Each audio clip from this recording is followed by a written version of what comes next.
Welcome to Reaching Out. I'm Gregory, Floyd, President of Teamsters Local 237. Today, our very special guest is our Senator from New York, our senior Senator, Charles Schumer. Charles, Senator, welcome to the show. Thank you for being here. Greg. Great to be here as a longtime friend of 237 from the days I got to the Assembly in 1975. Thank you. We appreciate you coming and taking time out of your busy schedule to be with us. We're going to get right into our questioning and answer period because we have some questions about unemployment. Unemployment is at an all-time high in this country, and poverty, we see, is also on the rise. How do you see this problem? Well, it's a problem of our economy. Of course, the recession has made it worse, but it was getting worse before that. And here's a very interesting fact, Greg. This is the first decade where median income declined. In other words, America, what do you know? Middle-class income always goes up. Yes. And it didn't in the last decade. So it's not only the very poor and the working poor, but the average middle-class person is not doing as well as they once did. Here in 2001, the average family income in America was about $48,000. It's now about $43,000, which shows you how rapidly it's declined. Yes. But even in 2007, before the recession hit, it had gone down to $46,000. So what does that mean? That means that the great American dream, that if you work hard, the odds are high that you'll be doing better 10 years from now than you're doing today, and the odds are even higher still that your kids will be doing better than you, it's flickering. And if we don't do something about it, America becomes a changed country. That's the number one issue facing our country. And frankly, when I see business executives who are complaining to me about unions, for instance, to pick an example, I say, well, what are you going to do about median income? One of the reasons we created the middle class was unions. Now, 6% of the private sector is privatized. Only 12% is unionized. Only 12% of America is unionized. And it's one of the reasons, not the only, of course, that median income, middle-class income, has gone down.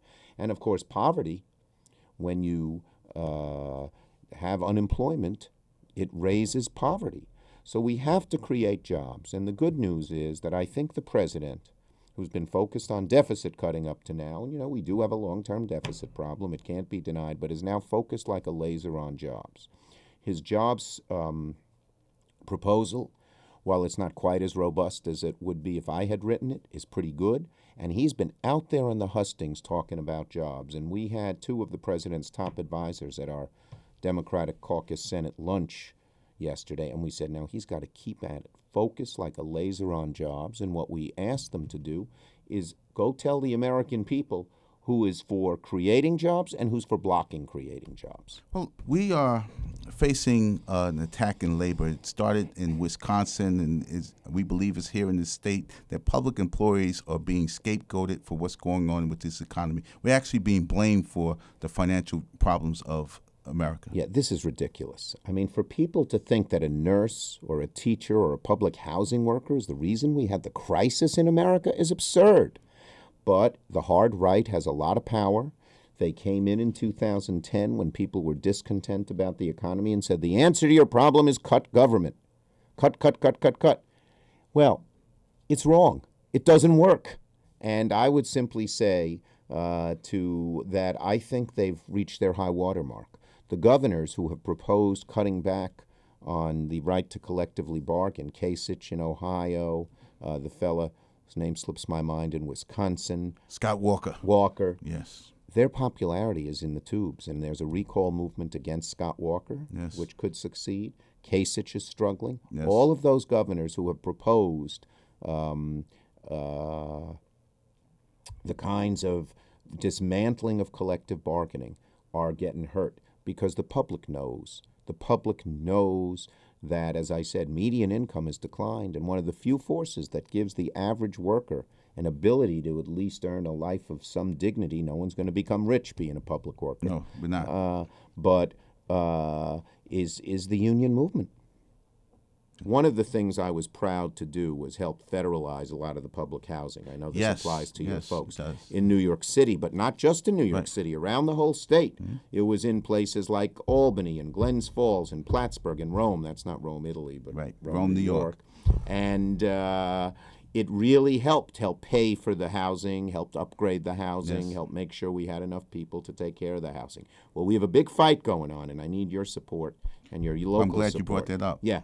The House Republicans want to undo all the money that went into the federal government taking over those things. It would deny housing assistance to 18,000 low-income households, mainly in New York, some in Massachusetts, some in Connecticut.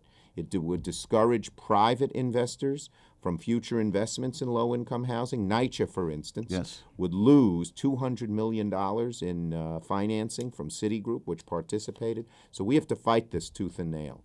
And if people think politics doesn't matter, if you live in those housing projects, if you live in that public housing,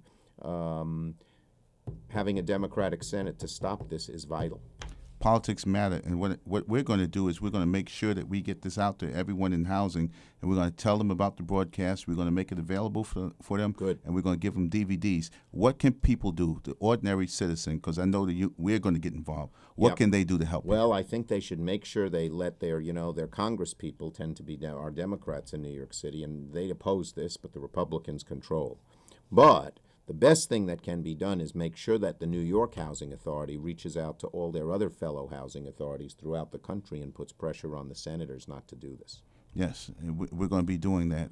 We're going to have a concerted Getting the national Teamsters would be very important. You're a very important local in there. Our General President, Jimmy Hoffa, we're the largest local in Teamsters. We're going to be speaking with him. Are you the largest one? We're the largest local in the International Brotherhood of Teamsters. Whoa. We're the top person. Proud of that. Yes.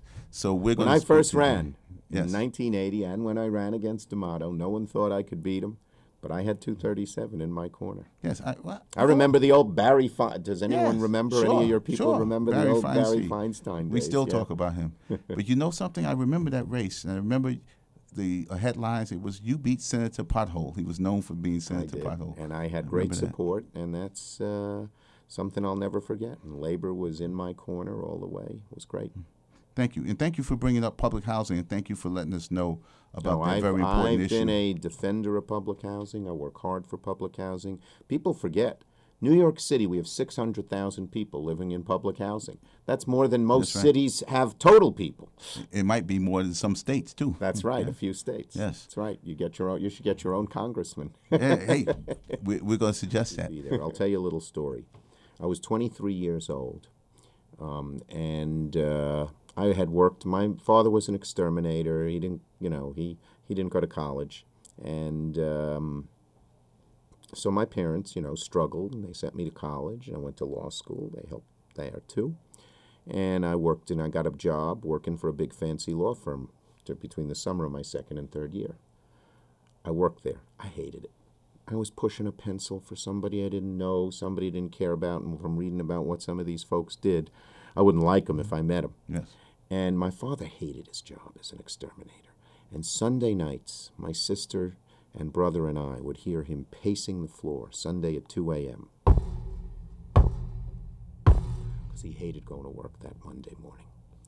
And I said to myself, this law firm, maybe they're paying $400 a week, which in those days was more money than my family had ever seen, but I am not going to repeat Dad's mistake. I'm going to do something I like. I love politics. So the assembly seat in my district was open, Southern Brooklyn. And it had always been controlled by the Democratic machine, but this time the machine put up somebody people didn't like, so I decided to run. I was such a long shot that the first day I ran, I went into my local barber, and I said, Frankie, would you put a poster in the window? And he said, sure, kid. This guy had given me every haircut I'd had since I was a little boy. I said, would you put a poster in the window? He said, sure, kid. And then he said, kid, I never told you this. I'm not only the local barber, I'm the local bookie. You are the 50-to-1 underdog.